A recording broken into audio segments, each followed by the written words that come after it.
السلام علیکم ورحمۃ اللہ وبرکاتہ۔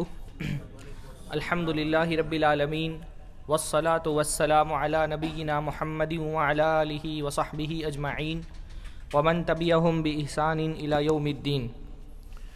اعوذ باللہ السمیع العلیم من الشیطان الرجیم من ہمزہ ونفخہ ونفثہ بسم اللہ الرحمن الرحیم۔ وَإِذَا سَأَلَكَ عِبَادِي عَنِّي فَإِنِّي قَرِيبٌ اجیب دعوت الداعی اذا دعان فلیستجیبوا لی ولیؤمنوا بی۔ سب سے پہلے ہر طرح کی حمد اور ثنا، تعریف اور توصیف، عظمت اور بزرگی، کبریائی اور بڑائی اللہ رب العزت کے لیے لائق اور زیبا ہے، جس کے عظیم ترین احسانات میں سے بہت عظیم احسان یہ ہے کہ اس نے ہم کو پیارے نبی محمد الرسول اللہ صلی اللہ علیہ وسلم کا امتی بنایا۔ اللہ کے نبی صلی اللہ علیہ وسلم آئے تو اللہ کے نبی صلی اللہ علیہ وسلم نے ہم کو ہمارے رب کا پتہ بتا دیا۔ اللہ کے نبی کا بہت بڑا احسان ہے کہ اللہ کے نبی صلی اللہ علیہ وسلم نے بتایا ہمارا رب کون ہے، ہمارا خالق کون ہے، ہمارا معبود کون ہے، یہ نعمتیں جن میں ہم پل رہے ہیں یہ نعمتیں کہاں سے آئی ہیں، کون اس کا دینے والا ہے۔ اللہ کے نبی صلی اللہ علیہ وسلم کا بہت بڑا احسان ہے کہ اللہ کے نبی صلی اللہ علیہ وسلم نے ہم کو ہمارے رب کا پتہ بتا دیا، ہم کو بتا دیا کہ مانگنا کس سے ہے، دعائیں کس سے کرنی ہے، جھولی کس کے سامنے پھیلانی ہے، فریادیں کس سے کرنی ہے، کون ہے جو دیتا ہے، کون ہے جس کے سامنے اپنے غموں کی گٹھریاں کھول کر کے رکھ دینی ہے، کون ہے جو تکلیفوں میں مدد نازل کرتا ہے۔ اللہ کے نبی کا بہت بڑا احسان ہے، اللہ کے نبی کا بہت بڑا احسان ہے کہ اللہ کے نبی نے بتا دیا کس سے مانگنا ہے۔ یہ بہت بڑی سعادت کی بات ہے کہ ہم کو پتہ ہے کہ کس سے مانگنا ہے، یہ خوش نصیبی ہے ہماری کہ ہم جانتے ہیں کہ کس سے مانگنا ہے۔ مشرک کو دیکھیے، مشرک بہت بڑا محروم ہے، اس کو پتہ ہی نہیں کس سے مانگنا ہے، تو وہ کس کس سے مانگتا ہے، دنیا میں رہ کر کے کس کس سے مانگتا ہے۔ وہ سورج سے مانگتا ہے، تاروں سے مانگتا ہے، چاند سے مانگتا ہے، ستاروں سے مانگتا ہے، زمین سے مانگتا ہے، آسمان سے مانگتا ہے، اس کو پتہ ہی نہیں کہاں سے مانگنا ہے۔ وہ لکڑی اور پتھر کے بتوں کے سامنے سر جھکا کر کے وہاں مانگ رہا ہوتا ہے، وہ کہاں کہاں ہاتھ پھیلاتا ہے، اس کو نہیں پتہ کس سے مانگنا ہے۔ ہاں، وہ زندہ مردہ انسانوں سے مانگ رہا ہے، وہ مٹی اور پتھر کے بتوں سے مانگ رہا ہے، اس کو پتہ نہیں کہاں سے مانگنا ہے۔ اللہ کے نبی کا بہت بڑا احسان ہے کہ اللہ کے نبی نے ہم کو بتا دیا کہ کہاں سے مانگنا ہے۔ یہ بڑی اللہ رب العالمین کی طرف سے ہمارے لیے سعادت کی بات ہے کہ ہم کو یہ پتہ ہے مانگنا کہاں سے ہے، دیتا کون ہے۔ مشرک محروم ہے، اس کو پتہ نہیں کہاں سے مانگنا ہے، تو وہ کہیں بھی جا کر کے مانگ رہا ہے۔ جب بھی اللہ کے نبی صلی اللہ علیہ وسلم پر درود پڑھیں نا، اللہ کے نبی صلی اللہ علیہ وسلم کے اس احسان کے احساس کے ساتھ درود پڑھیں کہ اللہ کے نبی کا ہم پر یہ بہت بڑا احسان ہے کہ اللہ کے نبی صلی اللہ علیہ وسلم نے بتا دیا دعائیں کس سے کرنی ہیں، فریادیں کون سنتا ہے، جھولی کس کے سامنے پھیلانی ہے، مرادیں کون پوری کرتا ہے، آرزوئیں اور تمنائیں کن کے سامنے بیان کرنی ہے۔ اللہ کے رسول صلی اللہ علیہ وسلم نے ہم کو بتا دیا الحمدللہ۔ مشرک کو نہیں پتہ، مشرک بے سہارا ہے۔ ہم کو پتہ ہے کہ مصیبتوں میں بھروسہ کس پر کرنا ہے، توکل کس پہ کرنا ہے، اعتماد کس پہ کرنا ہے۔ مشرک کو نہیں پتہ تو مشرک کہاں کہاں پر اعتماد کر کے رکھتا ہے، وہ کن کن چیزوں سے اپنے اعتماد اور توکل کو وابستہ کر کے رکھتا ہے۔ بھئی ہم کو مصیبت آتی ہے تو ہم کو پتہ ہے نا اللہ پہ بھروسہ کرنا ہے، انشاءاللہ تعالی اللہ ان مصیبتوں سے نجات دینے والا ہے۔ مشرک کو یہ نہیں پتہ مصیبت میں بھروسہ کس پہ کرنا ہے، تو وہ کن کن چیزوں پر بھروسہ کرتا ہے۔ ہاں، وہ اپنے لکڑی اور پتھر کے معبودوں پہ بھروسہ کر کے رکھا ہوا ہے، اس نے کوئی مردہ ولی سے اپنی امیدیں وابستہ کر کے رکھی ہوئی ہیں، اس کو نہیں پتہ نا کس پہ بھروسہ کرنا ہے۔ وہ اس نے بھئی ایک گھوڑے کی نال لا کر کے لگا دی ہے دروازے پر، اب کیا ہوتا ہے، ہاں، گھوڑے کی نال لا کے دروازے پہ لگا دی ہے، اس کو لگتا ہے یہ گھوڑے کی نال اس کو مصیبت سے بچا لے گی، اس پہ توکل لگائے ہوئے ہے۔ ہاں، اپنی گاڑی کے پیچھے جوتا لٹکا دیا ہے، اس کو لگتا ہے یہ گاڑی کے پیچھے لٹکا ہوا جوتا اس کو مصیبت سے بچا لے گا۔ کہاں اللہ رب العالمین کے در سے جو جاتا ہے اللہ اس کو کیسے ذلیل کرتا ہے، کیسی کیسی چیزوں سے اس کی امیدیں وابستہ ہیں. ہاں رنگ برنگے پتھروں کی انگوٹھیاں اپنے ہاتھوں میں پہن لیے, اس کو لگتا ہے یہ انگوٹھیاں اس کو مصیبتوں سے بچا لیں گی. گھر کے دروازے پہ لا کر کے آڑی ترچھی لکیریں لکھ کر کے لگا دی ہیں, اس کو لگتا ہے ان لکیروں سے اس کو مصیبتوں سے نجات مل جائے گی. کہاں کہاں نہیں اپنی امیدیں وابستہ کرتا ہے وہ. ہاں رنگ برنگے دھاگے کبھی گلے میں پہن لیے ہیں, کبھی ہاتھ پہ باندھ لیا, کبھی کمر پہ باندھ لیا. بھائی اللہ کا در چھوڑا تو ان دھاگوں سے امیدیں وابستہ کر لی, اس کو لگتا ہے یہ دھاگے اس کو مصیبتوں سے بچا لیں گے. ہاں فائٹر جیٹ لائیں گے اٹلی سے ملک کی حفاظت کے لیے, اور اس فائٹر جیٹ پہ نیمبو مرچی لگا دیا حفاظت کرنے کے لیے. ملک کی حفاظت فائٹر جیٹ کرے گا اور اس فائٹر جیٹ کی حفاظت نیمبو مرچی کرے گی. واللہ کتنی ذلت ہے شرک میں, کتنی بڑی ذلت ہے.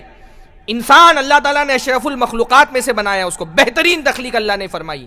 کتنی ذلت ہے شرک میں کہ انسان جیسا اللہ رب العالمین کی قدرت کا کرشمہ, جب اس نے اللہ کا در چھوڑا تو اللہ تعالیٰ نے اس کی امیدیں نیمبو مرچی سے وابستہ کرا دی ہیں.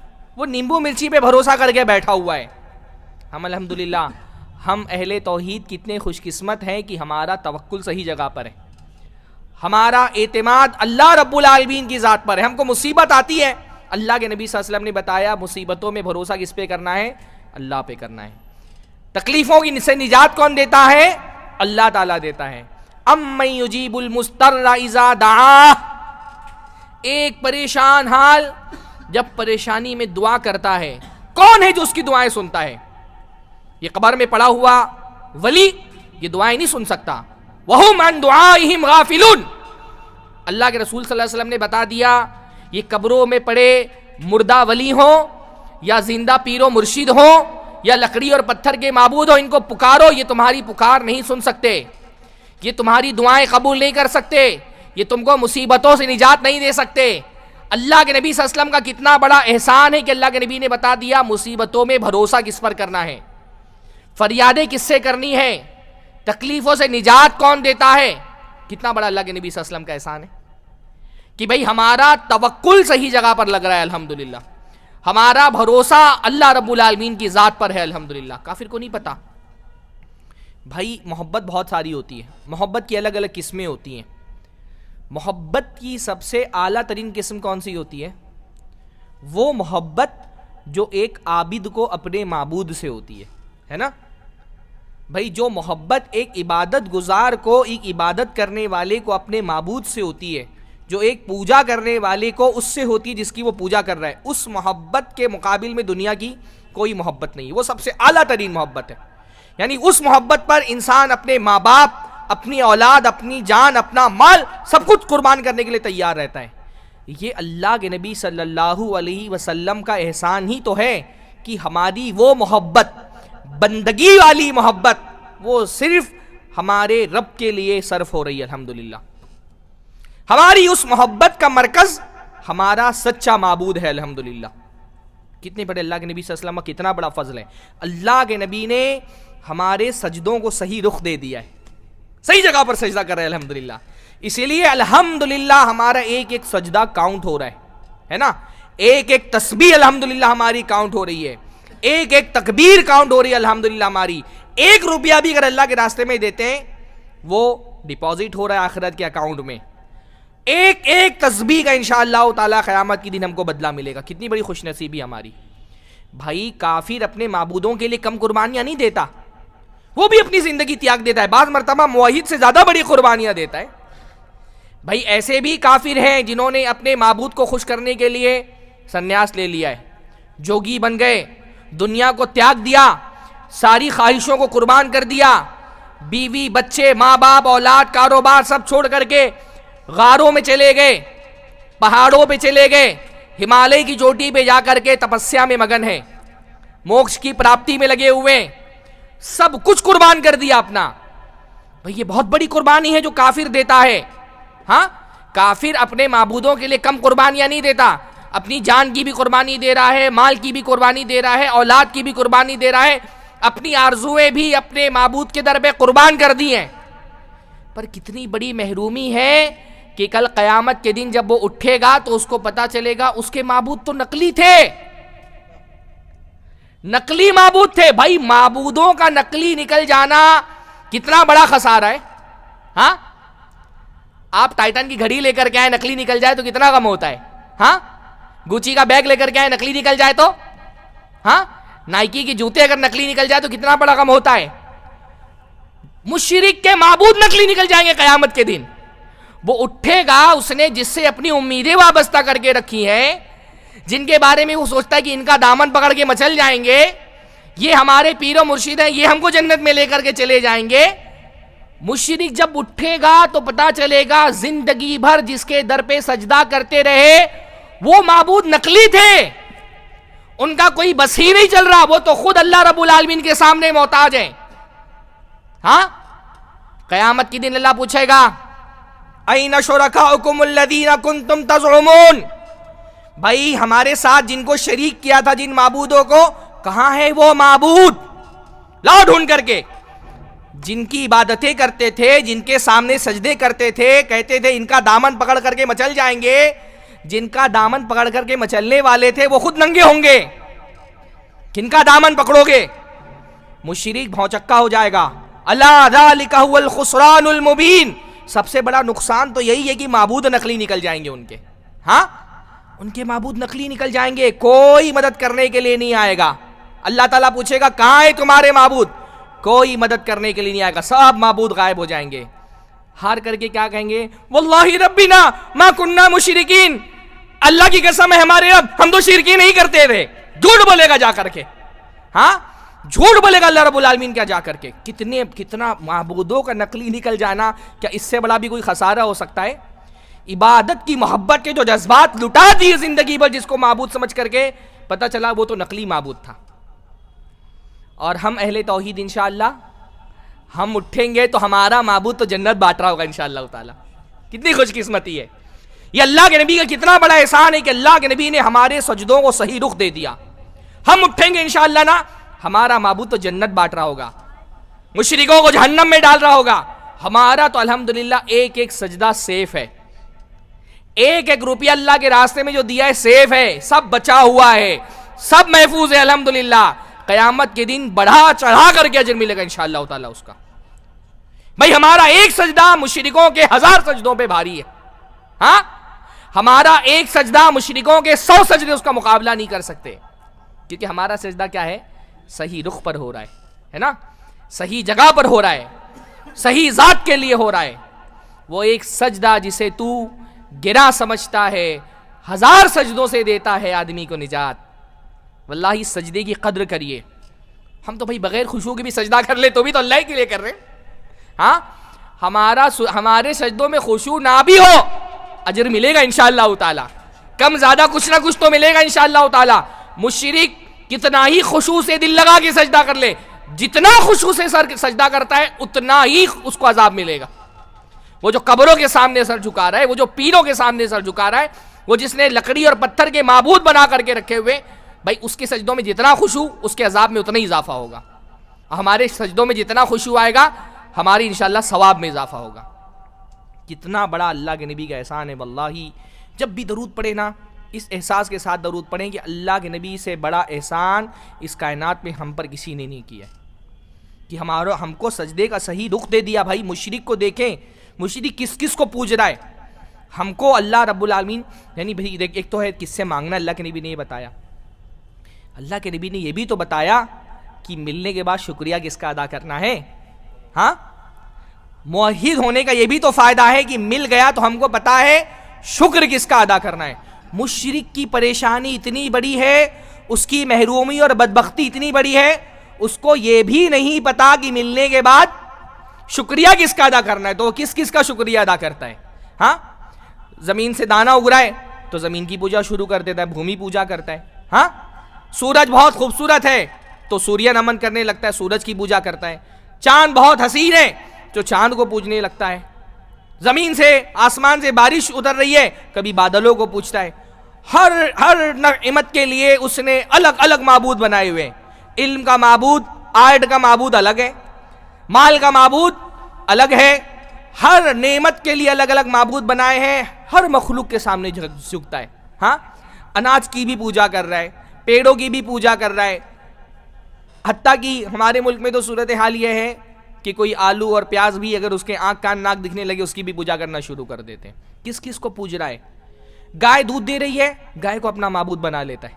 ہاں، گائے دودھ دے رہی ہے، گائے کو اپنا معبود بنا لیتا ہے. چاند خوبصورت لگ رہا ہے، چاند کی پوجا شروع کر دیتا ہے. بھائی ہمارے ملک میں تو شرمگاہوں تک کی پوجا ہوتی ہے، لنگ پوجا اور یونی پوجا بھی ہوتی ہے. اس کو کیونکہ نہیں پتا کہ دیتا کون ہے، تو جہاں سے ملتا ہے فائدہ اس کو ہی اپنا معبود بنا لیتا ہے. زمین کو پوج رہا ہے کیونکہ یہاں سے اناج اگ رہا ہے. سورج کیونکہ طاقت کا مرکز ہے، روشنی کا مرکز ہے، تو سورج کو پوجنے لگتا ہے. چاند کیونکہ حسین ہے تو چاند کی عبادت کرنے لگتا ہے. گائے دودھ دے رہی ہے، گائے کی پوجا شروع کر دیتا ہے. شرم گاہوں تک کی پوجا کر رہے ہیں. کیا بولتے ہیں اس کو؟ لنگ بھی پوجتا ہے، یونی پوجا بھی ہوتی ہے. ہر چیز کی پوجا کر رہا ہے، جانوروں کی بھی عبادت کر رہا ہے. ہاں، ہاتھی اور بندروں کو بھی اپنا معبود بنا لیا ہے. کتنی بڑی محرومی ہے. جب بندہ اللہ رب العالمین کا در چھوڑتا ہے، اللہ رب العالمین اس کو کس کس کے در پہ ذلیل کرتا ہے. جو اللہ تعالیٰ کا در چھوڑ دیتا ہے وہ کہاں کہاں ذلیل ہوتا ہے. وہی نا، وہ ایک سجدہ جسے تو گرا سمجھتا ہے 1000 سجدوں سے دیتا ہے آدمی کو نجات. اللہ کے نبی صلی اللہ علیہ وسلم نے ہم کو صحیح جگہ بتا دیا کہاں سجدہ کرنا ہے. تو الحمدللہ یہ ہمارے سروں کی عظمت ہے کہ اللہ کے علاوہ کسی کے سامنے نہیں جھکتے. مشرک کا سر دیکھو کتنا ذلیل ہے، وہ جانوروں کے بھی سامنے جھک رہا ہے، زندہ انسانوں کے سامنے جھک رہا ہے، مردہ انسانوں کے سامنے جھک رہا ہے. ہم کو اللہ کے نبی نے بتایا ہے دیتا کون ہے، تو ہم صحیح جگہ شکر کا حق ادا کر رہے ہیں. الحمدللہ صحیح جگہ شکر کر رہے ہیں، ہے نا. ہم گائے دودھ دیتی ہے تو گائے کو نہیں پوچھتے، ہم گائے کے رب کو پوچھتے ہیں.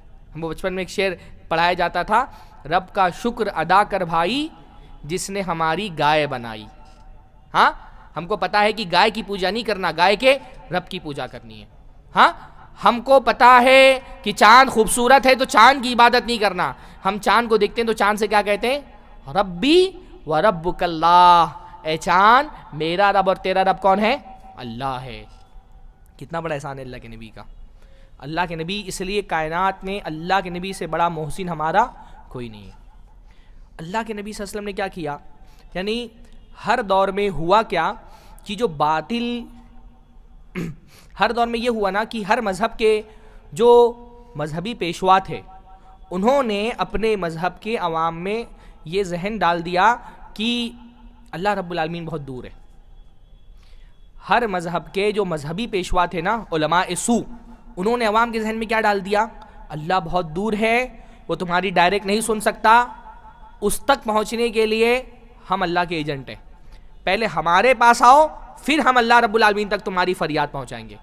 ہر زمانے کے مذہبی پیشوا جو ہے نا وہ بزعمی خود دعویٰ کر کے اللہ کے ایجنٹ بن گئے، اور انہوں نے کہا نہیں اللہ بہت دور ہے، اللہ سے فریاد کرنا ہے، اللہ سے ڈائریکٹ نہیں فریاد کر سکتے، وہ بہت دور ہے، وہ تمہاری پہنچ سے باہر ہے، وہ تمہاری ریچ میں نہیں ہے. اللہ تعالیٰ تک پہنچنے کے لیے شرط ہے کہ پہلے ہمارے پاس آؤ، ہم تک آؤ گے تو ہم اللہ تعالیٰ تک تم کو پہنچائیں گے. ہاں، عیسائی ہے، گناہ کر لیا تو پہلے آ کر کے پادری کے سامنے کنفیس کرے گا، پھر پادری اس کی توبہ جو ہے وہ قبول کروائے گا. ہندو مذہب میں ہے تو پہلے چڑھاوا چڑھانا ہے تو پنڈت کے پاس آنا پڑے گا، پھر تمہارا چڑھاوا پہنچے گا ایشور تک کے. ہاں، مشرکین مکہ جو تھے انہوں نے جن بتوں کو اپنا معبود بنا کے رکھا تھا ان کے بارے میں کیا ذہن میں ڈال دیا گیا تھا؟ وہ کہتے تھے ما نعبدہم الا لیقربونا الی اللہ زلفا. ہم تو ان بتوں کی پوجا کرتے ہیں تاکہ یہ بت ہم کو اللہ رب العالمین سے قریب کر دیں. ہؤلاء شفعاؤنا عند اللہ، یہ اللہ کے ہاں ہمارے سفارشی ہیں، یہ ہماری سفارش کریں گے اللہ کے ہاں. اللہ بہت دور ہے، ہماری باتیں ڈائریکٹ اللہ تعالیٰ تک نہیں پہنچ سکتی، تو ہم نے ان کو سفارشی بنایا ہے تاکہ اللہ تعالیٰ تک کہ ہماری دعائیں پہنچا دیں. یہ جو مزاروں پہ جاتے ہیں آپ ان سے پوچھئے تو یہی بولیں گے بھائی اللہ تو بہت دور ہے، یہ ہمارے پیر ولی، یہ فقیر، یہ بابا، یہ مجاور، ان سب کو ہم نے اسی لیے اپنا معبود بنایا ہوا ہے کیونکہ یہ ہماری فریادیں اللہ تعالیٰ تک لے کے جاتے ہیں. ہر زمانے میں جو جھوٹے مذہبی پیشوا اور علماء سو ہوتے تھے انہوں نے کیا ذہن میں ڈال دیا تھا انسانوں کے کہ اللہ تم سے دور ہے، تم ڈائریکٹ اللہ رب العالمین تک اپنا پیغام نہیں پہنچا سکتے. اللہ کے نبی آئے تو اللہ کے نبی صلی اللہ علیہ وسلم نے ہم کو بتایا اللہ دور نہیں ہے، اللہ قریب ہے. ہاں وَإِذَا سَأَلَكَ عِبَادِي عَنِّي فَإِنِّي قَرِيب.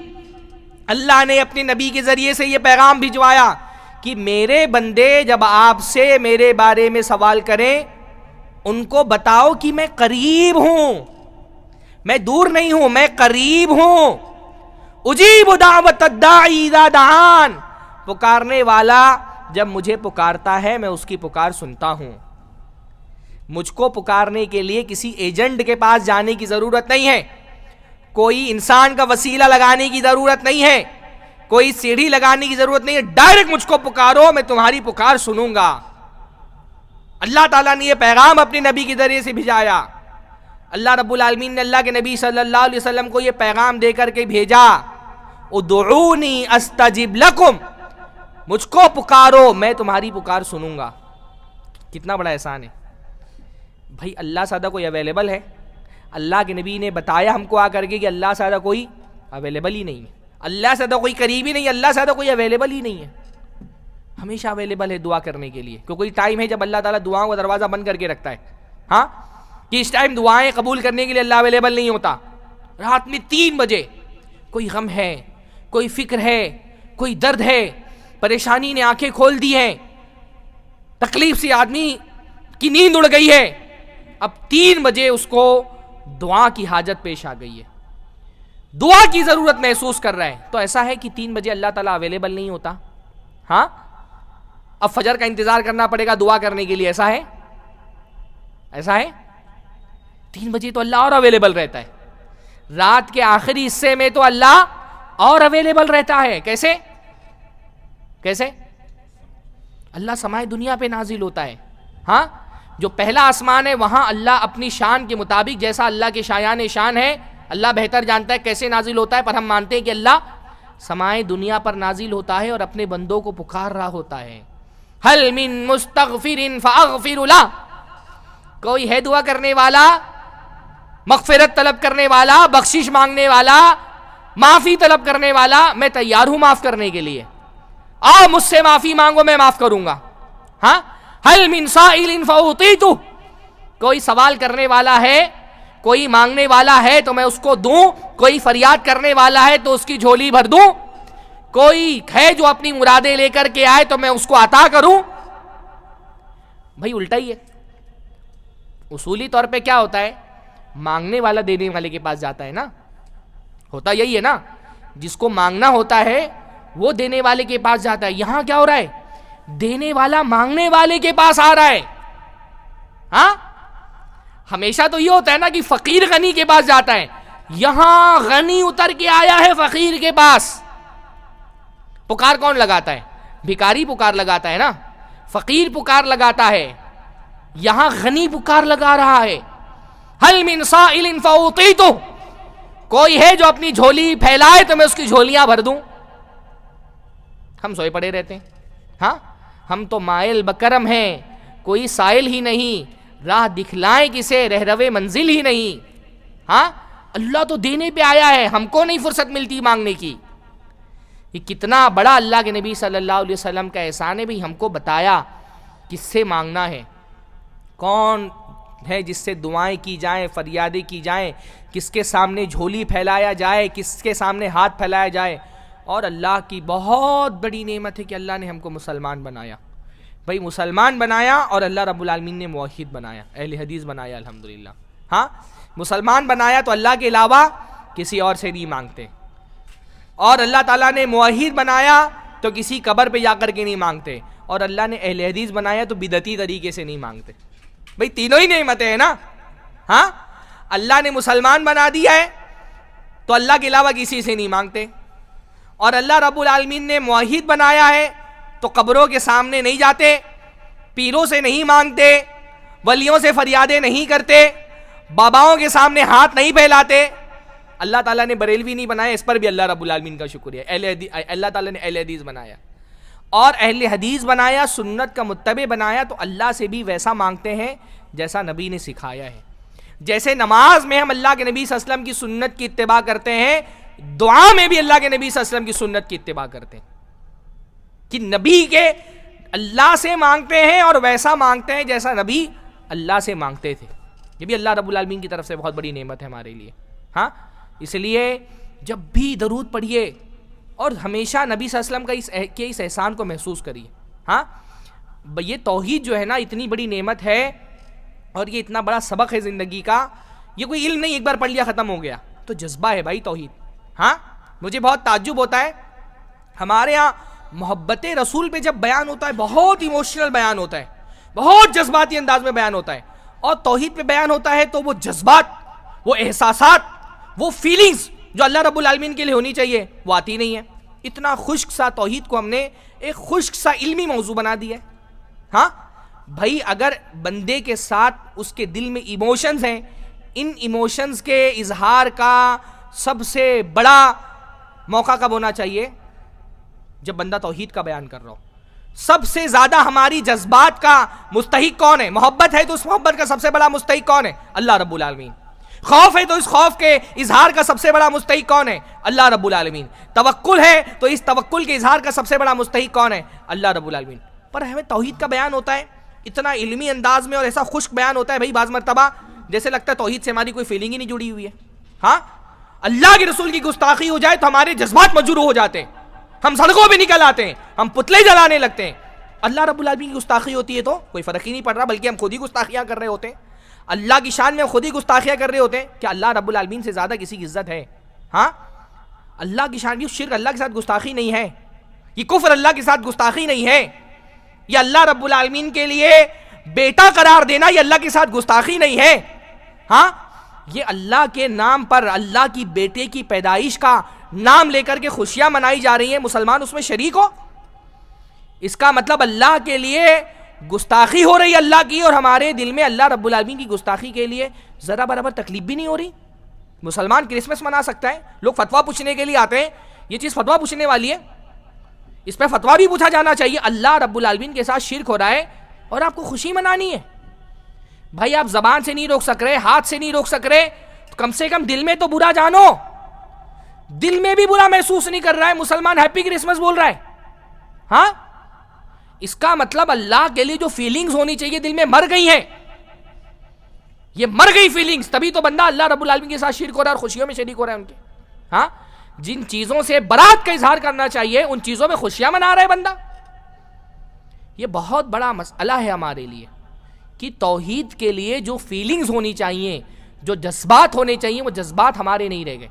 ایک ٹائم کے لیے محبت رسول والے جذبات دل میں موجود ہیں, پر محبت اللہ سے ادا کرنی کی رسول اللہ سے ادا کرنی ہے. بھائی جو عبادت والی محبت ہے اس میں اللہ کے ساتھ ذرہ برابر بھی کسی کو شریک نہیں کرنا ہے. اور دنیا کی سب سے اعلیٰ محبت کون سی ہے؟ وہ محبت جو عبادت ہے, جو ایک عابد کو اپنے معبود سے ہوتی ہے, اور مسلمان کی وہ والی محبت صرف اللہ کے لیے ہوتی ہے. تو بھائی اللہ کے نبی کا پہلا احسان تو یہ ہے کہ اللہ کے نبی صلی اللہ علیہ وسلم نے یہ سکھایا کہ کس سے مانگنا ہے. اور اللہ کے نبی کا صرف یہ احسان نہیں کہ یہ سکھایا کس سے مانگنا ہے, اللہ کے نبی کا یہ بھی احسان ہے کہ اللہ کے نبی نے سکھایا کیسے مانگنا ہے.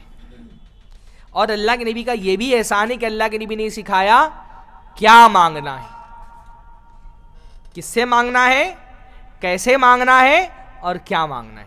ہماری بہت بڑی محرومی یہ بھی ہے نا کہ ہم کو یہ تو پتا ہے اللہ سے مانگنا ہے, پر ہم کو یہ نہیں پتا کیسے مانگنا ہے اور کیا مانگنا ہے. مانگنے کا طریقہ ہی نہیں آتا. بھئی ہم فقیر ہیں نا, بھکاری کے لیے اس سے بڑی اور کوئی محرومی کی بات ہو سکتی ہے اس کو بھیک نہ مانگنا آتا ہو. ہاں فقیر کو اگر سوال نہ کرنا آتا ہو تو کیا اس سے بڑی کوئی محرومی ہو سکتی ہے؟ ہم سب فقیر ہیں اللہ کے, اور ہماری محرومی یہ ہے کہ ہم کو اللہ سے مانگنا نہیں آتا. نہ ہم کو یہ پتا کیسے مانگنا ہے, نہ ہم کو یہ پتا کیا مانگنا ہے. کیا مانگنا ہے بھی نہیں پتا ہم کو. ہاں آپ دیکھیے, ایمان والے بندے کی ترجیح اگر آخرت ہے, آپ کی پرائرٹی اگر آخرت ہے, تو آپ کی دعاؤں میں بھی یہ پرائرٹی دکھنی چاہیے نا.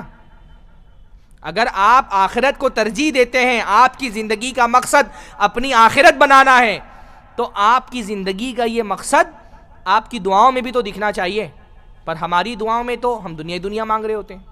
ہاں اللہ تعالیٰ فلاں نوکری لگ جائے, فلاں کاروبار سیٹ ہو جائے, فلاں لڑکی سے شادی ہو جائے, فلاں لڑکے سے شادی ہو جائے. ٹاپ کی دعائیں یہی ہے ہمارے یہاں پر. ہاں اگر ٹاپ 4 دعائیں کوئی جو ہے نا وہ نکالے, کوئی اعداد و شمار تو ٹاپ 4 والی دعائیں یہی ہیں. فلاں کاروبار ہو جائے, ڈیل ہو جائے, فلاں جگہ نوکری لگ جائے, فلاں لڑکی سے شادی ہو جائے, فلاں لڑکے سے شادی ہو جائے, یہی دعائیں مانگ رہے ہیں. بھائی اگر آخرت آپ کی ترجیح ہے تو وہ ترجیح آپ کی دعاؤں میں بھی دکھنی چاہیے. دعاؤں میں سب سے پہلے آخرت مانگے. اللہ کے نبی نے یہ سکھایا ہے کہ آخرت مانگنا ہے دعاؤں میں, ہدایت مانگنی ہے. ہاں, سب سے زیادہ ایمان والا بندہ اللہ سے کیا مانگتا ہے؟ ہدایت, رہنمائی اللہ تعالیٰ کی. اللہ رب العالمین سے علم کی ہدایت مانگنا ہے, عمل کی ہدایت مانگنا ہے. ہاں, اللہ رب العالمین سے مغفرت مانگنا ہے. اللہ رب العالمین سے عبادتوں کا حسن مانگنا ہے, عبادتوں میں خشوع مانگنا ہے. رب اعنی علی ذکرک و شکرک و حسن عبادتک, اللہ تعالیٰ میری مدد کر, ذکر کرنے پر مدد فرما. اللہ سے دعا مانگنی کہ اللہ تعالیٰ ذکر کرنے والا ہم کو بنا دے, شکر کرنے والا ہم کو بنا دے. ہاں, اللہم اجعلنی لک شکارا ولک ذکارا, اللہ تعالیٰ مجھے خوب تیرا شکر ادا کرنے والا, بہت شکر ادا کرنے والا بنا دے. ایک ہوتا ہے شاکر, شاکر مطلب شکر ادا کرنے والا. بندہ کیا کہہ رہا ہے؟ اللہ کے نبی کی دعا ہے, اللہم اجعلنی لک شکارا, شکر کرنے والا نہیں, بہت زیادہ شکر کرنے والا بنا دے. ہاں, وَلَكَ ذَكَّارًا, ایک ہوتا ہے ذاکر, ذکر کرنے والا. اللہ کے نبی کیا فرما رہے؟ اللہم اجعلنی لک ذکارا, اللہ تیرا بہت ذکر کرنے والا بنا دے. بھئی ہم ایک ایک سجدے کے لیے اللہ تعالیٰ کی توفیق کے محتاج ہیں نا. اللہ تعالیٰ توفیق نہ دے تو ایک نفل نماز 2 رکعت کی نہیں پڑھ سکتے, ایک سجدہ نہیں کر سکتے, زبان سے ایک تسبیح نہیں نکل سکتی اگر اللہ تعالیٰ توفیق نہ دے تو. کیونکہ اللہ سے دعاؤں میں مانگنا ہے, نماز کی پابندی مانگنا ہے. رب اجعلنی مقیم الصلاۃ ومن ذریتی, اللہ تعالیٰ مجھ کو نماز قائم کرنے والا بنا دے اور میری آنے والی نسلوں کو بھی نماز قائم کرنے والا بنا.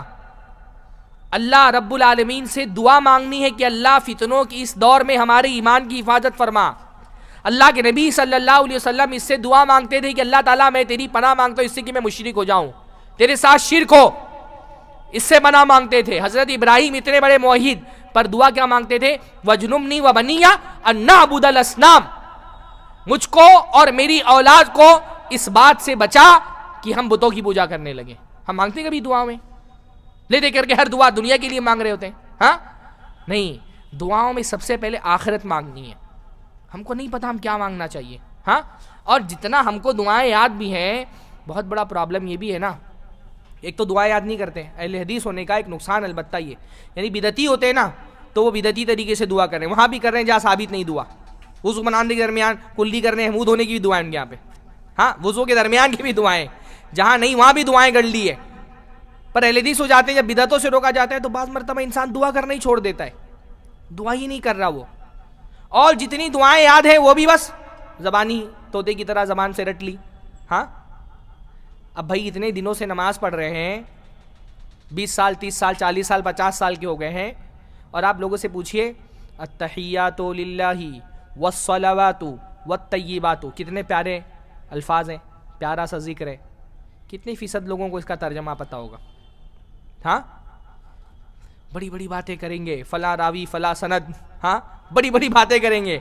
ہاں, جنگ جمل جنگ صفین بٹھاؤ, اسے بولو چلو التحیات للہ والصلوات والطیبات, اس کا ترجمہ بتاؤ, نہیں آتا.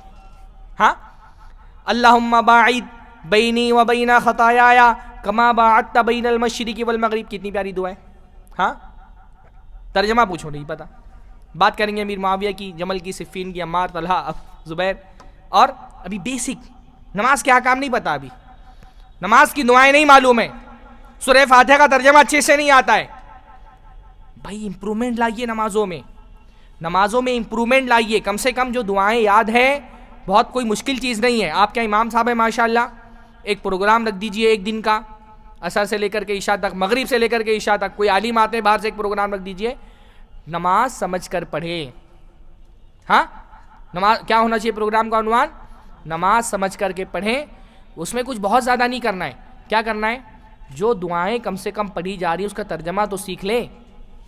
کم سے کم جب دعا زبان سے نکلے تو ذہن میں جب اس کے معنی حاضر ہوں گے تو دل نماز میں لگے گا. ہمارا جو نمازوں میں دل نہیں لگتا اس کی وجہ یہ ہے کہ جب دعا پڑھتے ہیں تو دماغ میں معنی ہی نہیں ہوتے, اس کے طوطے کی طرح پڑھ دیتے. بھائی میں پہلے بھی یہاں بول چکا ہوں نا کہ ہماری نمازیں کیسی ہوتی ہیں, ہم کانشیس میں نماز میں جب کب تک ہوتے ہیں جب تک کہ رفع الیدین کر کے ہاتھ نہیں باندھا ہے. جیسے ہی ہاتھ باندھا سینے پہ, اب نماز کو ہم نے ڈال دیا آٹو پائلٹ پہ, پھر پوری نماز آٹومیٹک ہی ہوتی ہے. کوئی ہم بہت شعور سے انتخاب کر کے کہ بھئی سورہ فاتحہ پڑھ لیا, اب یہ فلاں صورت آج پڑھنی ہے نماز میں مجھ کو, ایسا انتخاب کرتے ہیں آٹومیٹک سورہ فاتحہ کے بعد, کیونکہ وہی 8-10 صورتیں جو بچپن میں یاد کی تھی وہی یاد ہے, تو آٹومیٹک کوئی بھی ایک صورت آتی ہے وہی پڑھ کر کے سجدے میں چلے جاتے ہیں. تو کہاں سے نماز میں گہرائی آئے گی؟ پھر نماز میں مزہ کیسے آئے گا؟ نماز میں مزہ کن لوگوں کو آتا ہے؟ جو نماز میں خشوع برتتے ہیں, ان کو نماز بھاری نہیں پڑتی ہے نا. اللہ تعالیٰ نے کیا فرمایا؟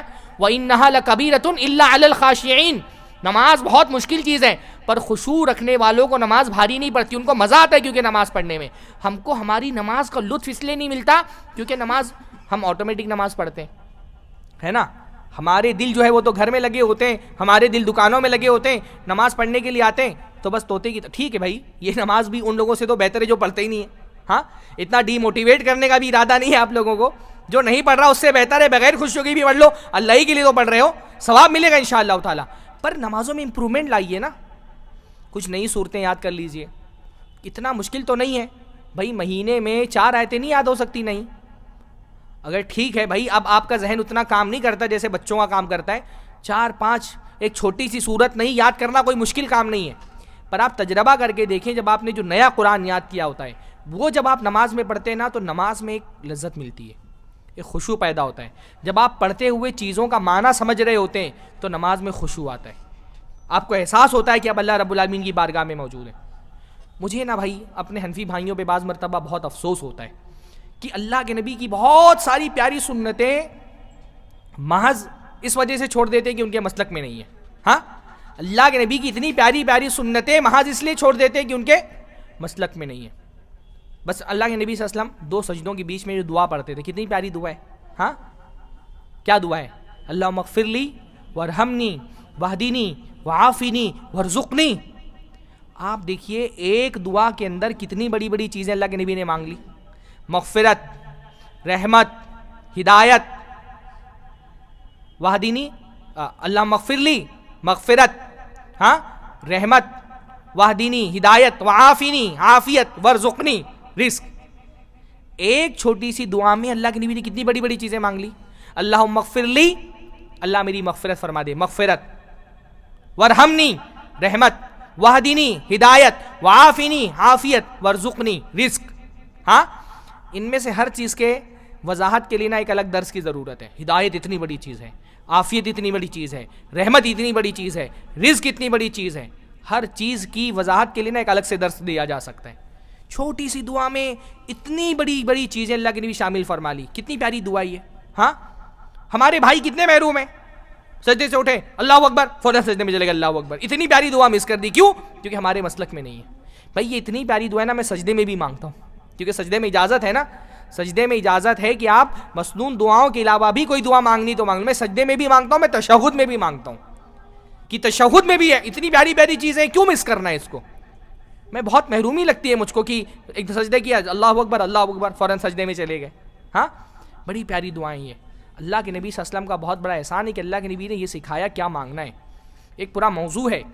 ہاں, پیارے نبی کی پیاری دعائیں. میرا انشاءاللہ ارادہ ہے کہ رمضان میں ایک سیریز رکھنی ہے چھوٹی سی, آدھے گھنٹے کی, آن لائن فجر کی نماز کے بعد, اور روزانہ اللہ کے نبی کی ایک دعا کی شرح کرنی ہے. زیادہ نہیں, آدھا گھنٹہ, 20 منٹ, 25 منٹ کی دعائیں سیکھیے. یعنی یہ بہت پیارا موضوع ہے کہ آپ جو ہے وہ نبی کی دعاؤں کا مطالعہ کریں. یعنی یہ موضوع کتنا پیارا ہے کہ کائنات کا جو سب سے عظیم انسان ہے, اللہ تعالیٰ کا سب سے محبوب ہے, سب سے چہیتا ہے, وہ نبی جب اپنے رب کی بارگاہ میں سجدہ کرتا ہے, وہ نبی جب اپنی رب کے بارگاہ میں ہاتھ اٹھاتا ہے اور اللہ سے کچھ مانگتا ہے تو اس کے مانگنے کی ادا کیا ہے, اس کا مطالعہ کیا جائے کہ اللہ کے نبی جب اللہ تعالیٰ سے کچھ مانگتے تھے تو اللہ کے نبی کیسے مانگتے تھے. جب اللہ کے نبی اللہ سے محو گفتگو ہوتے تھے تو اللہ کے نبی صلی اللہ علیہ وسلم کے کلام کا اسلوب کیا ہوتا تھا, کیا طریقے سے اللہ کے نبی صلی اللہ علیہ وسلم مانگتے تھے, کیا ادا ہوتی تھی اللہ کے نبی صلی اللہ علیہ وسلم کی. یعنی نبی صلی اللہ علیہ وسلم کی دعاؤں کا مطالعے کا ایک فائدہ یہ ہے نا کہ آپ کو عبادت کے بہت سارے رنگ اللہ کے نبی کی دعاؤں میں دکھائی دیتے ہیں, بندگی کے بہت سارے رنگ اللہ کے نبی صلی اللہ علیہ وسلم کی دعاؤں میں جمع ہو گئے. تو جب آپ نبی کی دعاؤں کا مطالعہ کرتے ہیں نا تو یہ بڑی پر لطف بات ہوتی ہے کہ کائنات کا عظیم ترین انسان جب اپنے رب کی حمد کرتا ہے تو کیسے حمد کرتا ہے. جو کائنات کا سب سے عظیم ترین بندہ ہے وہ جب اللہ رب العالمین کے سامنے جھولی پھیلاتا ہے تو کیسے گڑ گڑاتا ہے، کیسے روتا ہے، کیسا اپنا غم بیان کرتا ہے، اس سے بہت کچھ سیکھنے کے لیے ملتا ہے. یہ بڑا پیارا موضوع ہے، پیارے نبی کی پیاری دعائیں. میں بولتا ہوں عام طور پہ اس پر یہ موضوع ایسا نہیں ہے کہ ایک درس میں اس کو سمیٹا جا سکے، پر اتنا تو آپ کر سکتے ہیں. کیا؟ حصن المسلم چھوٹی سی کتاب ہے نا، اٹھائیے، اس کا ترجمہ پڑھیے، نبی کی دعاؤں کا ترجمہ. تو اس میں آپ کو سیکھنے ملے گا کہ اللہ سے کیسے مانگنا ہے اور کیا مانگنا ہے. ہاں، یہ ایک سیکھنے والی بات ہے. یا اس سے بڑی بھی کوئی کتاب آپ کو مل جائے تو نبی کی دعائیں سیکھ لے تو یہ تو ہے ہی ہے. عربی میں آپ دعائیں سیکھیں، لیکن اس سے اہم ترین کیا ہے کہ ان دعاؤں کا ترجمہ بھی آپ کو پتہ ہونا چاہیے. لوگ استخارہ بھی کر رہے ہیں، دعا کا ترجمہ پڑھتے نہیں. استخارے میں اصل تو ترجمہ ہے نا، آپ کو پتہ تو ہونا چاہیے کہ آپ اللہ سے کیا مانگ رہے ہیں.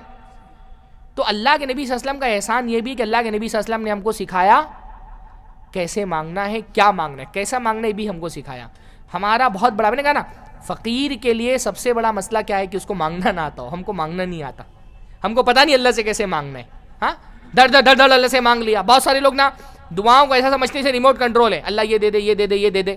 ہاں نہیں بھائی، مانگنے میں ایک اسلوب یہ ہے اور بہت اہم اسلوب ہے، اپنے حساب سے نہیں مانگنا چاہیے، اللہ کے حساب سے مانگنا چاہیے. اپنے علم کے مطابق مانگو، اپنے علم کے مطابق مت مانگو، اللہ کے علم کے مطابق مانگو. یہ مت بولو اللہ فلاں کاروبار ہو جائے، فلاں ڈیل ہو جائے، فلاں لڑکے سے شادی ہو جائے، فلاں جاب لگ جائے. ایسے اسپیسیفک چیزیں کو نشاندہی کر کے اور ان کو پوائنٹ آؤٹ کر کے نہیں مانگنا چاہیے. اللہ کے حوالے کرنا چاہیے کہ اللہ تعالیٰ اگر تیرے علم میں یہ ہے کہ یہ چیز میرے لیے اچھی ہے تو مجھے دے، ہے نا. تفویض ہونی چاہیے دعاؤں میں. چیزوں کو اپنے اوپر لینے کے بجائے اللہ کے حوالے کر دو، کیونکہ ہم جاہل ہیں بھائی، ہم کو نہیں پتا.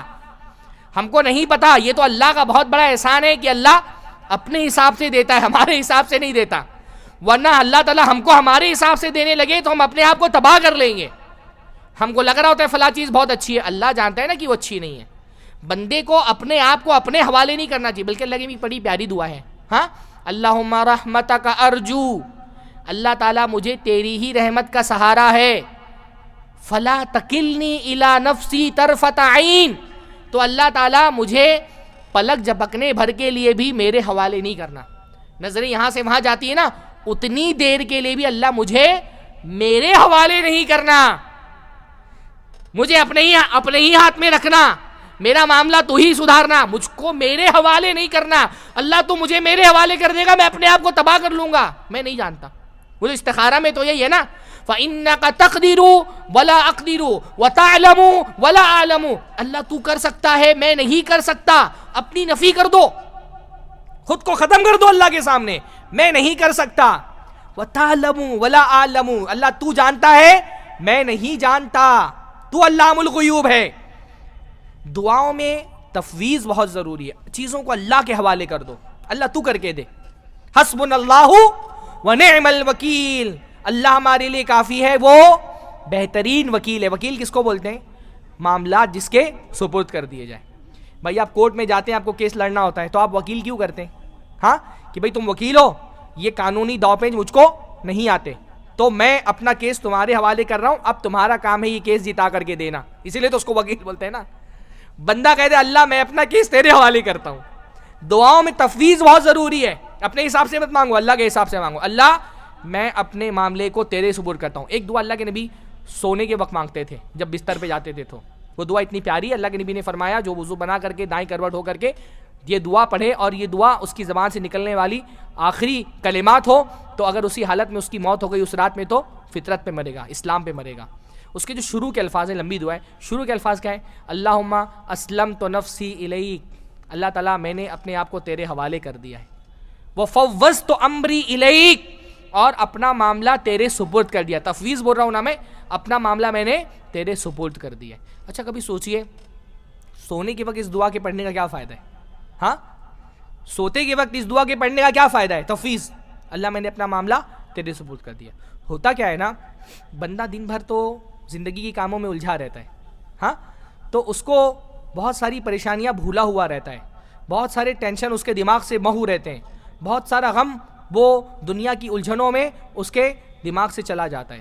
لیکن جب بندہ بستر پہ سونے کے لیے آتا ہے نا، دنیا بھر کے ٹینشن اس کو آ کر کے گھیر لیتے ہیں.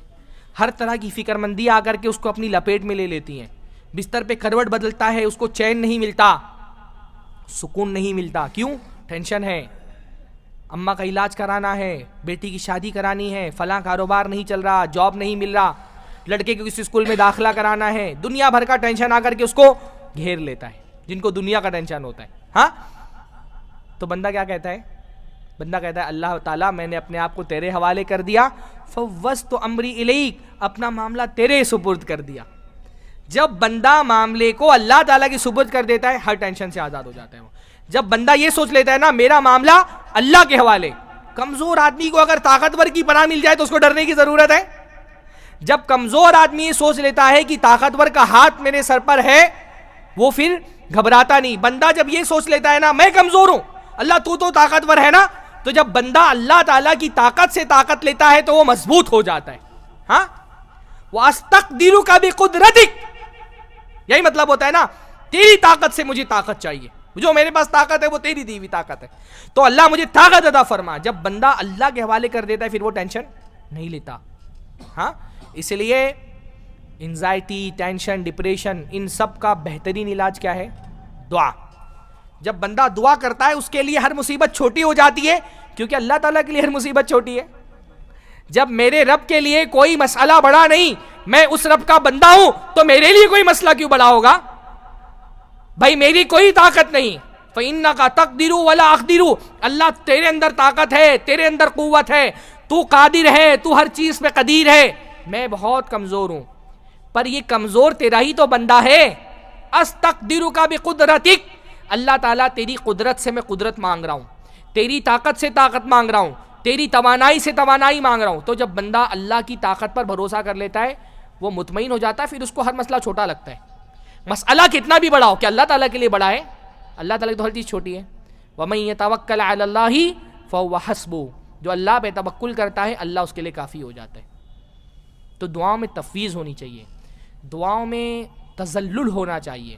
تذلل کا مطلب ہوتا ہے بندہ اللہ کے سامنے جب دعا کرنے کے لیے جائے نا, اپنے آپ کو گرا دے, اپنے آپ, اپنی کمزوری, اپنی بے بسی, اپنی لاچارگی, اپنا احتیاج, اپنے غموں کی کٹری کھول کر کے اللہ کے سامنے رکھ دے. اللہ رحیم ہے, اور اس کی رحمت کا واسطہ مانگنا ہے تو کیا کرو؟ اپنی بے بسی کا بیان کرو اللہ کے سامنے, اپنی کمزوری, اپنی محتاجگی, اپنی فقیری کھول کھول کر کے بیان کرو. اپنی مجبوری اللہ رب العالمین کے سامنے بیان کرنا سیکھو, اپنا غم اللہ کے سامنے رکھو. رحمان کے سامنے جب بندہ غم بیان کرتا ہے اپنا نا, تو اس کا رحم جوش مارنے لگتا ہے. رب انی مغلوب فانتصر, انبیاء کی دعا میں دیکھیں آپ, یہ بہت ملے گا. اللہ میں مغلوب ہوں, دنیا مجھ پہ غالب آ گئی, لوگ مجھ پہ غالب آ گئے, قرضہ مجھ پہ غالب آ گیا, غموں نے, تکلیفوں نے مجھ کو دبا دیا ہے, میں کچل گیا ہوں, بے بس ہوں, لاچار ہوں. فانتصر, اللہ مدد کر دے. اپنا غم بیان کرنا سیکھو اللہ کے سامنے. انما اشکو بثی وحزنی الی اللہ, میں اپنا غم, اپنی تکلیف, اپنا درد, اپنی پریشانیاں, اپنی فکر مندیاں صرف اپنے رب کے سامنے بیان کرتا ہوں. صبر جمیل یہ ہے, میں کسی سے کچھ نہیں بولتا, میرا غم ہے, میری تکلیف ہے, صرف اللہ اس لائق ہے کہ اس کے ساتھ غم شیئر کیا جائے. وہ سنتا ہے, وہ دلوں کا درد محسوس کر سکتا ہے, وہ آنکھوں میں آنے والے آنسو دیکھ سکتا ہے, انسان نہیں دیکھ سکتے. انسان سے غم کیا بیان کرنا بھائی؟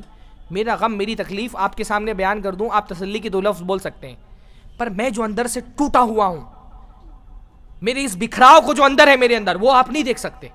میرا غم کوئی محسوس نہیں کر سکتا, وہ میرا رب محسوس کر سکتا ہے. ہاں, اللہ کے سامنے اپنا غم بیان کرتا ہوں. دعاؤں میں یہ چیز ہونی چاہیے, اپنے آپ کو گرانا, اپنے آپ میں عبادت اسی کا نام ہے نا, اللہ کی عظمت کا اظہار, اپنی بے بسی کا اظہار, اپنی کمزوری کا اظہار, اپنی ذلت کا اظہار. ہاں, ایک دعا اللہ کے نبی کتنی پیاری ہے, اللہم انی عبدک, اللہ تعالیٰ میں تیرا غلام, تیرا بندہ ہوں. وابن عبدک, تیرے غلام کا بیٹا ہوں. وابن امتک, تیری لونڈی کا, تیری باندی کا بیٹا ہوں. ہاں, تیری باندی کا بیٹا ہوں. میرا باپ بھی تیرا غلام, میری ماں بھی تیری غلام, میں بھی تیرا غلام, میں غلام ابن غلام ابن غلام. اپنا غم بیان کرنا سیکھو. ناصیتی بیدک, اللہ میری پیشانی کے یہ جو بال ہے نا یہ تیرے ہاتھ میں ہے. آپ کسی کی پیشانی کے بال اگر پکڑ لو تو وہ بے بس ہو جاتا ہے نا, اس لیے عورتیں لڑتی ہیں تو ایک دوسرے کا جھوٹا پہلے پکڑتی ہیں. ہاں, کسی کے بال اگر پکڑ لو تو کیا ہوتا ہے؟ وہ بے بس ہو جاتا ہے نا. ناصیتی بیدک، اللہ یہ میری پیشانی تیرے ہاتھ میں ہے. ہاں ماذن فی یا حکمک، اللہ تعالیٰ میرے معاملے میں تیرا ہی بس چلتا ہے، تیرا ہی حکم چلتا ہے. عدل فی یا قضاؤک، اللہ رب العالمین میرے بارے میں جو بھی تو فیصلہ کرے وہ مبنی بر عدل ہوتا ہے. ہاں اسألک بکل اسم ہوا لک، اللہ میں ہر اس نام کے وسیلے سے تجھ سے دعا کرتا ہوں جو تیرا ہے. سمیت بہ نفسک، وہ نام جو تو نے اپنے لیے رکھا ہے. اللہ کا نام اور کوئی نہیں رکھ سکتا نا، اللہ اپنا نام خود رکھتا ہے. او انزلتہ فی کتابک، یا اپنی کتاب میں وہ نام نادل کیا ہے. او علمتہ احدا من خلقک، یا اپنی کسی مخلوق کو وہ نام تو نے سکھا دیا ہے. ان تجعل القرآن ربیع قلبی، کہ اللہ تعالیٰ قرآن کو میرے دل کی بہار بنا دے. ونور صدری، اور میرے سینے کی روشنی بنا دے. وجلاء حزنی، اور میرے غم کو ختم کرنے والا بنا دے. وذہاب ہمی، اور میرے ٹینشن کو دور کرنے والا بنا دے. کتنی پیاری دعا ہے. تو یہ تو میں چند دعاؤں کی میں نے مثال دی ہے. اللہ رب العالمین سے دعائیں مانگنا سیکھو. دین میں کیا مانگنا ہے، دنیا میں کیا مانگنا ہے، اللہ کے نبی نے یہ بھی سکھایا. دنیا میں کیا مانگنا ہے وہ بھی اللہ کے نبی نے سکھایا. ہاں اللہ کی ایک دعا ہے، اللہم انی اعوذ بک من جار السوء، اللہ تعالیٰ میں برے پڑوسی سے تیری پناہ مانگتا ہوں. ومن زوج تشیبنی قبل المشیب، اور ایسی بیوی سے تیری پناہ مانگتا ہوں جو مجھے بڑھاپے سے پہلے بوڑھا کر دے. بیوی بہت ٹینشن دینا، بیوی بہت بڑی نعمت ہے اللہ کی. ہاں پر بیوی بہت ٹینشن دے، لڑائی جھگڑا کرے، شکایتیں شکوے کرتے رہے، خاص طور پہ آدمی کی جو جنسی ضرورت ہے وہ پوری نہیں کرے تو آدمی 40 میں 60 کا ہو جاتا ہے. فرمایا ایسی بیوی سے تیری پناہ مانگتا ہوں جو مجھے بڑھاپے سے پہلے بوڑھا کر دے. ومن ولد یکون علی ربا، اور ایسی اولاد سے تیری پناہ مانگتا ہوں جو میرا مالک بن جائے. اولاد کو ماں باپ کے ماتحت رہنا چاہیے، پر بعض مرتبہ اولاد کیا ہوتی ہے، ماں باپ کو ہی کنٹرول کرنا چاہتی ہے. ایسی اولاد سے پناہ مانگنی چاہیے. وَمِن مَالٍ يَكُونُ عَلَيَّ عَذَابًا، اور ایسے مال سے تیری پناہ چاہتا ہوں جو میرے لیے عذاب بن جائے. اگر آدمی مال کمانے اور خرچ کرنے کے معاملے میں اللہ رب العالمین کے حدود کا خیال نہ رکھے تو وہ مال کیا ہے، بندے کے لیے عذاب ہے. ہاں وَمِن خَلِيلٍ مَاكِرٍ، اور سازش کرنے والے دوست سے تیری پناہ چاہتا ہوں. خلیل کہتے ہیں گہرے دوست کو، ایسا گہرا دوست جو سازشی ذہن کا ہو. اللہ کے نبی اس سے پناہ مانگتے تھے. ہاں کیونکہ بھائی عام آدمی ہے کوئی، آپ انجان آدمی، وہ آپ کو کوئی نقصان پہنچانا چاہے گا تو بہت زیادہ نقصان نہیں پہنچا سکتا کیونکہ آپ کے بارے میں کچھ جانتا نہیں، آپ نے اس کو اپنی زندگی میں اتنا ایکسیس ہی نہیں دیا ہے. پر اگر اپنا سگا دوست وہ اگر سازشی ہو جائے نا تو وہ ڈیمیج کرتا ہے تو اس کا ڈیمیج بہت بڑا ہوتا ہے کیونکہ اس کو آپ نے زندگی میں بہت ایکسیس دیا ہوتا ہے نا. تو اللہ کے نبی نے ایسے دوست سے پناہ مانگی جو سازشی ہو. وَمِن خَلِيلٍ مَاكِرٍ، سازشی دوست سے تیری پناہ چاہتا ہوں، ایسا گہرا دوست جو سازشی ہو جائے. عینہ ترانی وقلبہ یرعانی، اس کی آنکھیں مجھے دیکھتی رہتی ہیں، اس کا دل میری ٹوہ میں لگا رہتا ہے، ہمیشہ میرے پیچھے پڑا رہتا ہے، واٹس ایپ دیکھتا رہتا ہے کس کو میسج کر رہا ہے، ای میل پڑھتا رہتا ہے، کبھی اگر کمپیوٹر کھلا چھوڑ کے چلے جاؤ وہ بھی چیک کرنے لگتا ہے، موبائل پا جائے گا تو گیلری بھی کھول کر کے دیکھنے لگے گا، کہاں جا رہا ہے کہاں آ رہا ہے، ساری چیزوں. برا دوست کیا کرتا ہے، وہ اسپیس نہیں دیتا، دوست کو اسپیس نہیں دیتا، وہ چکر میں رہتا ہے کچھ تو مل جائے فالٹ. اچھا پیچھے پڑا رہے گا تو اچھائیاں بھی تو دکھیں گی نا، کسی بھی برائیاں دکھیں گی، لیکن اس کا مسئلہ کیا ہوتا ہے، ان رآ حسنۃ دفنہا، کوئی اچھائی دکھتے تو نہیں بیان کرتا. ہاں پیچھے پڑا ہوا تھا، اب پیچھے پڑتے ہوئے اچھائیاں بھی تو دکھیں گی نا، اچھائی کسی سے نہیں بیان کرے گا. کوئی آپ کی صلاحیت ہے تو اس کا اعتراف نہیں کرے گا، کوئی آپ کی نیکی پتہ چل گئی تو کسی سے نہیں بیان کرے گا. ان رآ حسنۃ دفنہا، کوئی اچھائی دیکھتا ہے تو دفنا دیتا ہے. وَإِن رَأَى سَيِّئَةً أَذَاعَهَا، اور کوئی برائی دیکھتا ہے ہر جگہ فارورڈ کر دے گا، سب کو بتا دے گا، بتاتا پھرے گا. ہاں تو اللہ کے نبی نے دنیا میں کیا مانگنا ہے یہ بھی سکھایا، اولاد میں کیا مانگنا ہے، بیوی میں کیا مانگنا ہے.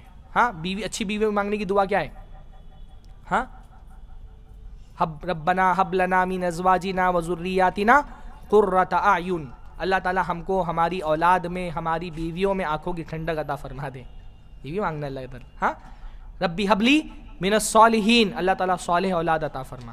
حضرت ابراہیم علیہ السلام کو سوچتا ہوں میں کبھی کبھی، بھائی جوانی میں دعا مانگی ہوگی نا، ابھی بچہ ہوا نہیں، پتہ نہیں شادی بھی ہوئی کہ نہیں ہوئی، پر دعا کیا مانگ رہے ہیں، اللہ تعالیٰ صالح اولاد. نہیں صرف اولاد کی تمنا نہیں کر رہے، بچے کے پیدا ہونے سے پہلے اس کے دیندار ہونے کی فکر کر رہے ہیں. ہمارا بچہ پیدا بھی ہو جاتا ہے تو ہم دیندار ہونے کی فکر نہیں کرتے. یہاں ابھی بچہ ہوا نہیں ہے، بچہ ہونے سے پہلے اس کے صالح ہونے کی فکر کر رہے ہیں. ربی حبلی من الصالحین، اللہ تعالیٰ مجھے صالح اولاد عطا فرما. تو دنیا میں بھی کیا مانگنا ہے یہ بھی اللہ کے نبی نے ہم کو سکھایا ہے. باقی آخرت میں جو مانگنا ہے وہ تو سکھایا ہی ہے. تو بہرحال یہ موضوع کبھی بھی مکمل نہیں ہو سکتا ہے, بہت لمبا موضوع ہے. کچھ دعائیں بطور نمونہ میں نے آپ لوگوں کے سامنے رکھی ہیں اور 2 ہوم ورک آپ کو دی ہیں اور امید ہے کہ کریں گے. پہلا ہوم ورک کیا ہے, ایک ورک شاپ رکھنا ہے اور اس میں کیا کرنا ہے, نماز سمجھ کر کے پڑھیں. یہ موضوع ہونا چاہیے اس کا. آپ کے ماشاء اللہ ایسے علماء ہیں وہ آسانی سے آپ کر سکتے ہیں. اور اس میں کیا کرنا ہے, نماز کی جو دعائیں ہیں. اچھا ہوتا یہ ہے نا کہ نماز میں اللہ کے نبی سے بہت ساری دعائیں ثابت ہیں. ہمارا مسئلہ یہ ہوتا ہے نا, ہم نے وہ بچپن میں پڑھا تھا کہ 3 مرتبہ تسبیح کرنا ہے تو بس ہر سجدے میں 3 مرتبہ سبحان ربی الاعلیٰ پڑھا, ہو گیا سجدہ.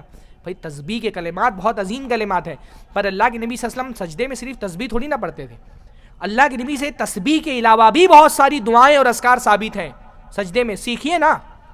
دنیا میں تو ہم امپرومنٹ لانے کی بہت کوشش کرتے ہیں. جو 4 لاکھ کما رہا ہے وہ 8 لاکھ کمانا چاہتا ہے, جو 4 کروڑ کما رہا ہے وہ 8 کروڑ کمانا چاہتا ہے. پر دین میں ہم بہت قناعت پسند ہوتے ہیں, بس اتنا آ گیا کافی ہے. حالانکہ دنیا میں بندے کو قناعت کرنی چاہیے اور دین میں کیا کرنا چاہیے, امپرومنٹ لانا چاہیے.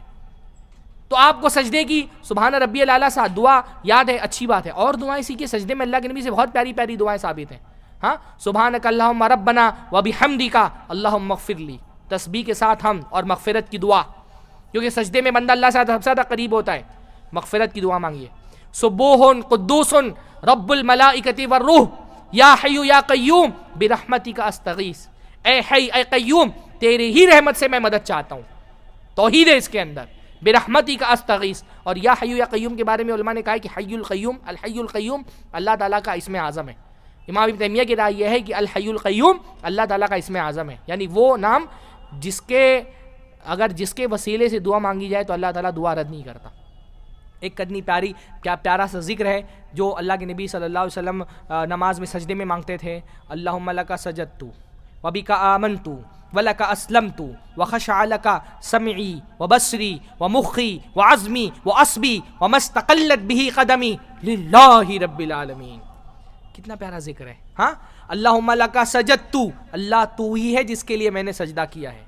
وبک آمنت, اور تجھی پر میں ایمان لے کر کے آیا.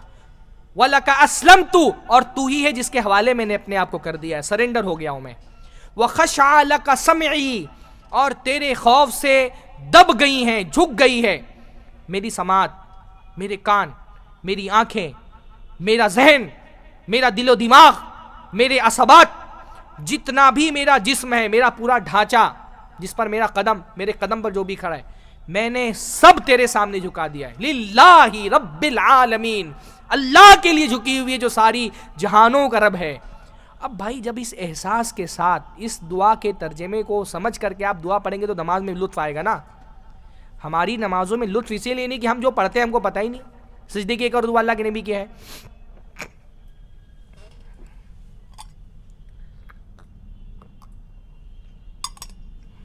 سجدے میں ایک اور دعا اللہ کے نبی صلی اللہ علیہ وسلم پڑھتے تھے. اللہم کیسے, رب اغفر لی ذنبی کلہ دقہ وجلہ سرہ وعلانیتہ اولہ وآخرہ. اللہ رب العالمین میرے سارے گناہ معاف فرما دے. رب اغفر لی ذنبی کلہ دقہ وجلہ, جو دقیق اور چھوٹے سے گناہ ہے وہ بھی اور جو بڑے گناہ ہے وہ بھی. ہاں, اولہ وآخرہ, جو گناہ میں نے پہلے کیے وہ بھی, جو بعد میں کیے وہ بھی. سرہ وعلانیتہ, جو گناہ گمنامی میں چھپ کر کے کیے وہ بھی اور جو گناہ اعلان کیے وہ بھی. کتنی پیاری دعا ہے. تو سیکھیے دعا, یہ بھی ایک کام ہے دعاؤں کو سیکھنے کا, ہے نا. تو 3 کام ہو گئے آپ کو کرنے. پہلا ایک ورک شاپ رکھنا ہے, دوسرا کیا کرنا ہے, نبی صلی اللہ علیہ وسلم کی دعاؤں کا ترجمہ پڑھنا ہے انشاءاللہ تعالیٰ, ڈھونڈ کے اور غور سے پڑھنا ہے, دیکھنا ہے, سیکھنا ہے کہ کیسے مانگنا ہے. اگر آپ عربی میں یاد کر لیتے تو بہت اچھی بات, عربی میں نہیں بھی یاد کر پاتے ہیں تو ترجمے میں مانگیے, اردو میں مانگیے, بنگالی میں مانگیے. اللہ تعالیٰ کو بنگالی آتی کہ نہیں آتی ہے, ہاں, جو آپ کی مادری زبان ہے اس میں مانگیے. اور تیسرا نئی دعائیں, نئی صورتیں انشاءاللہ تعالیٰ نماز میں یاد کرنی ہے. اللہ تعالیٰ ہم سب کو توفیق عطا فرمائے. وآخر دعوانا الحمدللہ رب العالمین. السلام علیکم ورحمۃ اللہ وبرکاتہ.